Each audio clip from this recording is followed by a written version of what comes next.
প্রচন্ড রোদের মধ্যে একটা গাছপালা কিছু নাই, এইভাবেই আমাদের জীবনযাপন। এই চরের মধ্যে এটাই হচ্ছে সর্বোচ্চ বড় গাছ বলা যায়।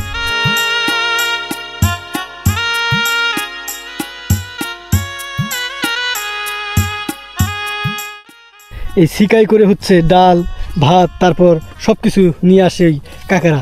ভয় করে তো, এখন ভয় করলে আর কি করব বাবা, এখন পেট আছে, খাওয়া তো লাগবে।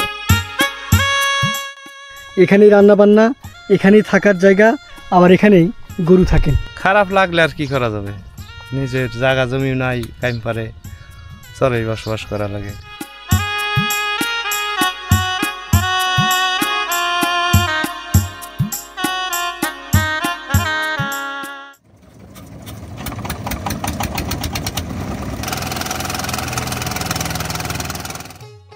ব্রহ্মপুত্র নদ, এই নদ তিব্বতের কৈলাস শৃঙ্গের নিকটে মানস সরোবর থেকে উৎপন্ন হয়ে ভারতের আসাম রাজ্য দিয়ে কুড়িগ্রামের মধ্য দিয়ে বাংলাদেশে প্রবেশ করেছে।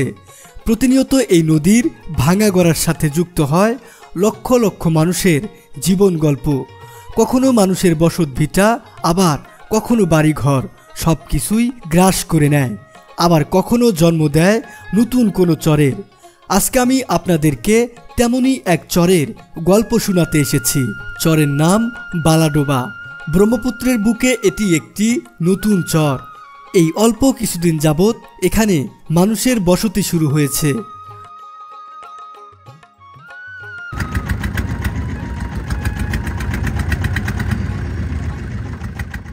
তো বন্ধুরা, আমরা অবশেষে বালাডোবা গ্রামে পৌঁছে গেছি। চতুর্পাশে নির্জন একটা চর। দেখেন, এক একটা চর থেকে এক একটা চরের দূরত্ব অনেক দূর।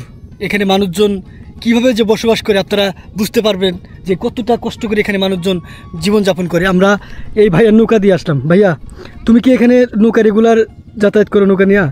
না, আমাদের এখানে জমি আছে তো চরে, আমরা ওই পাশে মূলত গ্রামে থাকি, এটা হচ্ছে চর না, ওই গ্রামে। এখানে আমাদের জমি আছে অনেক, এখানে আর কি আবাদ বসত করা হয়।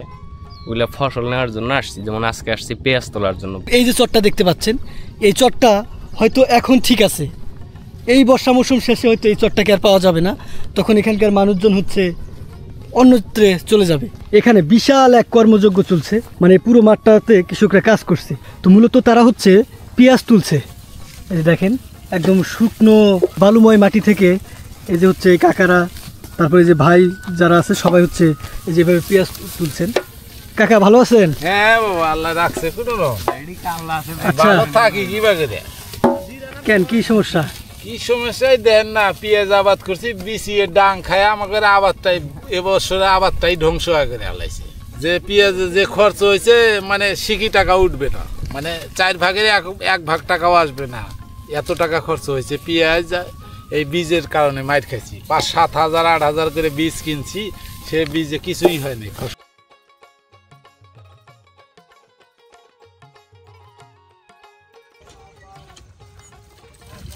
টিউবওয়েলের পানি তাও গরম আছে, টিউবওয়েলের পানি পর্যন্ত গরম হয়ে গেছে। এখন কি দুপুরে খাবার খাবেন? হ্যাঁ, এখন দুপুরের খাওয়া খাবো। আপনাদের সবার বাড়ি কি এই চরে নাকি অন্য জায়গা থেকে আসছেন? অন্য জায়গা থেকে লোক আছে না, খাবার নিয়ে আসছেন? হ্যাঁ, এখন খাবার খাবেন? এখন খাবার খাবো। সকল কৃষকরা যারা ওইখানে পেঁয়াজ উঠালো, তারা হচ্ছে এখানে এখন খাবার খাবে। দুপুরের যে খাবারটা, সেটা খাবার খাবে। সবাই খাবার নিয়ে আসছে সেই দূরে থেকে। চাষিরা যে কি দিয়ে খাবার দিছে, এখানে মাছ ভুনা আর হচ্ছে কি পটল ভাজা। আর এখানে কি এই চাচা কি আলু ভর্তা, ভাত আর হচ্ছে মাছ।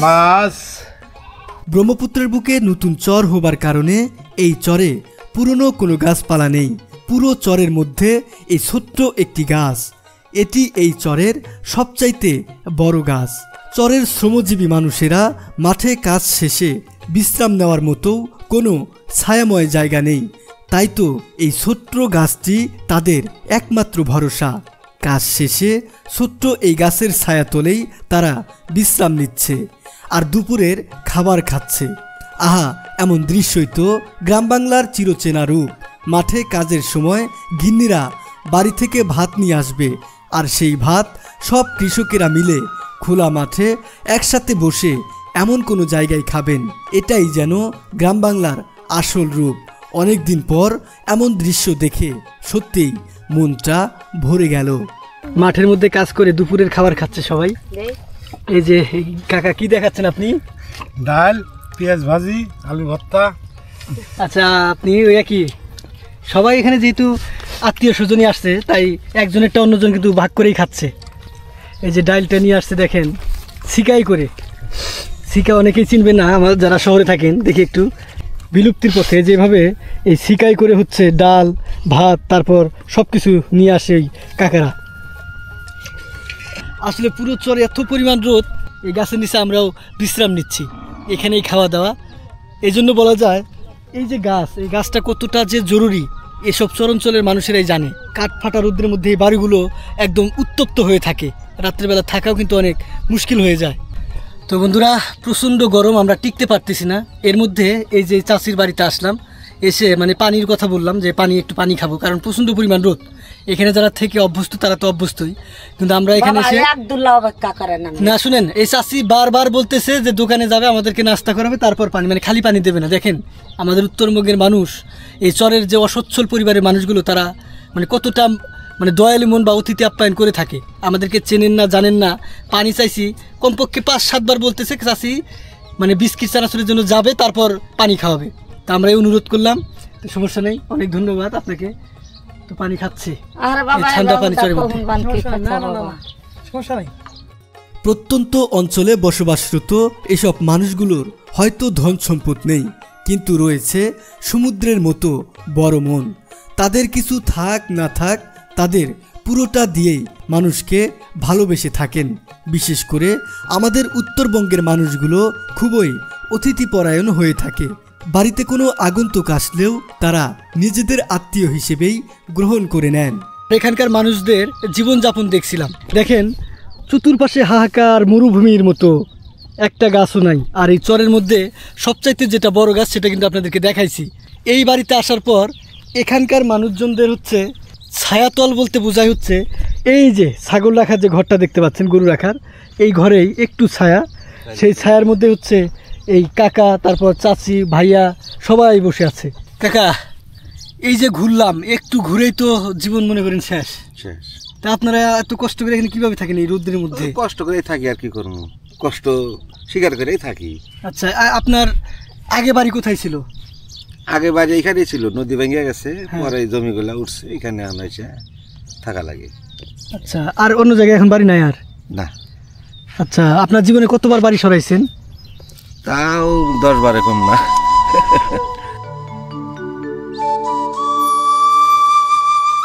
বাড়িটা দেখেন, এই কাকা হচ্ছে তার জীবনে প্রায় 10 বার বাড়ি সরাইছে। আর এখন হচ্ছে এই যে তার লাস্ট বাড়ি বা লাস্ট সম্বল বলতে যে এই ভিটা, আর এই যে এই বাড়িটা, উঠানের মধ্যেই মিষ্টি আলু শুকায় দিছে। দেখেন অনেক বড় সাইজের বড় বড় মিষ্টি আলু। এটা কিন্তু ধান না, আপনারা এই যে গম চেনেন, এটা হচ্ছে গম, আর এই হচ্ছে মিষ্টি আলু, পেঁয়াজ। এইগুলো হচ্ছে তারা কিন্তু বাজারে বিক্রি করে। আজকে মনে হয় ওই আলু হাটে নিয়ে যাবেন না কাকা? কত করে মন বিক্রি করেন মিষ্টি আলু? এই 500-600 টাকা, বড় তো 600। তেমন শিক্ষা প্রতিষ্ঠান নাই, আর যদি শিক্ষা প্রতিষ্ঠান থাকে অন্য চরে আছে, সেখানে যাতায়াতের জন্য রেগুলার নৌকার প্রয়োজন, যে জন্য এখানকার মানুষ বা বাচ্চা কাচ্চারা পড়াশোনা থেকে বিচ্ছিন্ন হয়ে যায়। ঠিক তেমন এই ভাইটা, ভাই মনে হয় পড়াশোনা করেন নাই শুনলাম। না। মানে কোন ক্লাস পর্যন্ত পড়ছেন? 7 পর্যন্ত পড়ছি। না, তাও ভালো পড়ছেন তো, আর একটু হইলে কিন্তু মেট্রিকটা পাস করতে পারতেন। আচ্ছা, এখন কি করেন? এখন তো এই যে জমির কাজ করি, মায়ের সাথে টাঙ্গাইলে তাঁতের কাজ করি।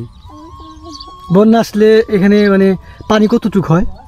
বন্যা আসলে তো আমরা যে জায়গায় দাঁড়ায় আছি, এই জায়গায় ধরেন যে আপনার 8-9 ফিট পর্যন্ত হয়। মানে আমাদের মাথার উপরে পানি হয়। হ্যাঁ, মানে এই যে বন্যা আসতেছে, আর এখানকার মানুষজনদের কিন্তু চিন্তাও বেড়ে যাচ্ছে যে বন্যায় তারা কোথায় আশ্রয় নেবে, কোথায় থাকবে, কি খাবে, একটা যুদ্ধের মতো।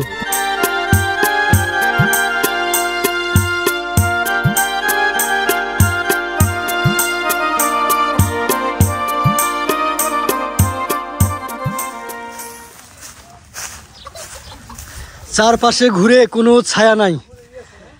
আল্লাহ, এত উঁচা ঘর কেন ভাই? এটা যে শ্যামা খাওয়ার জন্য রাখছি, মানে ছায়া ঘর, মানে ছায়া খাওয়ার জন্য। খুবই ঠান্ডা, কোনো গাছ তো নাই, আপনাদেরকে দেখাইলাম। আর প্রচন্ড পরিমাণ গরম, কিন্তু যখনই এই উঁচু ঘরটায় আসলাম তখনই একদম চতুর্পাশ থেকে ঠান্ডা বাতাস আসতেছে। এটা হচ্ছে তাদের মেন যে বাড়ি। বন্যা আসলে এটা চাল পর্যন্ত পানি হয় একদম প্রতিবারই আসবেই বন্যা, আসবেই। আর আসলে এই চাল পর্যন্ত পানি হবেই। আর সে সময় এই যে উঁচু জায়গাটা দেখতে পাচ্ছেন, এখানে গরু ছাগল সহ মানুষজন আশ্রয় নেয়। আর এখানকার মানুষ, মানে এই চরের মানুষ না, শুধু চরের যত মানুষ আছে সবাই হচ্ছে, এই যে সামনে হচ্ছে বন্যার সিজন, নদীর পানি অলরেডি বাড়তেছে, আপনারা জানেন যে বন্যা আসবেই, আসবো শিওর। তো এটা কি একটা আতঙ্ক না, একটু খারাপ লাগে না যে বন্যা আসবে, কখন মানে কিভাবে থাকবেন, কি খাবেন, একটা তো খারাপ লাগলে আর কি করা যাবে, নিজের জায়গা জমি নাই, কাইম পারে চরেই বসবাস করা লাগে। আচ্ছা, প্রতি বছর আপনাদের একটা যুদ্ধ যে বন্যা আসলে আমাদের এরকম কষ্ট হবে, এটা জানা মুখস্থ। খুবই পরিমাণ বাতাস। তো এই যে চতুর্পাশে যে দেখেন এমন একটা পরিবেশ, এই যে চরের বাড়িঘর, এখানে কিন্তু অত ঘনবসতি না। এই যে এটা কি আবাদ করছেন? চীনা আবাদ করছে। আর এই হচ্ছে এখানেই বিশ্রাম নিচ্ছি। এই যে যতটা সৌন্দর্যমণ্ডিত এই গ্রামগুলো বর্ষা মৌসুমে ততটা ভয়ানক হয়ে ওঠে এখানকার রূপ। বন্যার সময় এই মানুষগুলো বসতভিটার পাশাপাশি তাদের জীবনের আশাও ছেড়ে দেন, কেননা প্রতি বর্ষায় বন্যার সময় তাদের ঘরের চাল পর্যন্ত পানি উঠে যায়। তখন তাদের আর কিছুই করার থাকে না, মাথা গোজার মতো ঘরটাকেই রক্ষা করবে নাকি তাদের নিজেদের জীবনকে বাঁচাবে। তো বন্ধুরা, এভাবে এক বাড়ি থেকে অন্য বাড়িতেও যদি যাইতে হয় তাহলে এরকম মরুভূমির মতো এই যে বালু যে আছে, বালুর চর এটা পাড়ি দিতে হয়। আর এখানে প্রতিবেশী বলতে নাই বললেই চলে, কেননা এক বাড়ি থেকে অন্য বাড়ির ডিস্টেন্স খুবই দূরে।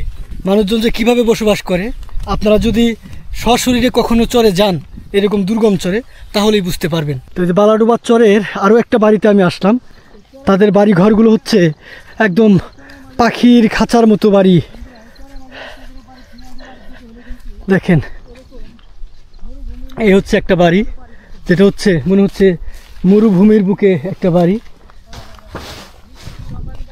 এই বাড়ির আর কোনো ঘর নেই, এই যে হচ্ছে চুলা, এখানে রান্না বান্না করা হয়। আর এই যে যে একটা ঘর দেখতে পাচ্ছেন, এই ঘরে হচ্ছে এক পাশে গরু থাকে আর অন্য পাশে এই যে মানুষজন থাকে। তারপরে যে খাবার দাবার রান্নাঘর যদি বলেন, এখানেই রান্না বান্না, এখানেই থাকার জায়গা, আবার এখানেই গরু থাকেন। তো বন্ধুরা, এর আগেই বলছিলাম এই চরের মানুষজন মানে তাদের অর্থ সম্পদ সেই পরিমাণ না থাকলেও তাদের মন মানসিকতা মানে অনেক বড়। যেখানে গিয়ে মানে একটু পানির কথা বলি, এখানে কিন্তু দোকানপাট নাই যে মানে তাড়াতাড়ি দৌড় দিয়ে এটা কিনে এনে আমাদেরকে খাইতে দিবে, এরকম ব্যবস্থা নাই বললেই চলে, নাই। আর এখানে একটু পরপরই পানি পিপাসা লাগতেছে, যে জন্য এই বাড়িতে এসে চাচির কাছে পানি চাইলাম। সেই চাচি দেখেন আমাদের জন্য কি এক ব্যবস্থা করলো। এই দেখেন, আলহামদুলিল্লাহ। এই দেখেন, সেই চাচি নিজে বানাইছেন পিঠা, না কি দিয়া? মিঠাই। প্রচণ্ড পরিমাণ রোদ, পানি খাইতে চাইলাম আর চাচি এনে দিল হচ্ছে পিঠা সহ পানি। আর এখানে আসার পর চাচি যেটা বললো, পানি চাওয়ার সাথে সাথে বললো এখানে কিন্তু কোনো প্রকার পানি পাওয়া যায় না, দূরে একটা বাড়ি আছে, সেই বাড়ি থেকে হচ্ছে পানি নিয়ে আসে তারা, হচ্ছে রান্নাবান্না বলেন, খাবার পানি বলেন। এখানে কোনো টিউবওয়েল নাই। তেলের পিঠা যে চরের মধ্যে এসে এটা যে খাবার জন্য পাবো, এটা ধারণাই ছিল না। আলহামদুলিল্লাহ। বন্ধুরা, এই তেলের পিঠা কিন্তু আমাদের গ্রাম বাংলায় যখন এক উৎসবে কিন্তু এই তেলের পিঠাগুলো তৈরি করা হয়। তো আজকে জানি না আমার আর সোহেল ভাইয়ের যে কী একটা কপাল ভালো, এই চরের মাঝে এসে তাও মানে গুড়ের তৈরি তেলের পিঠা দেখলাম।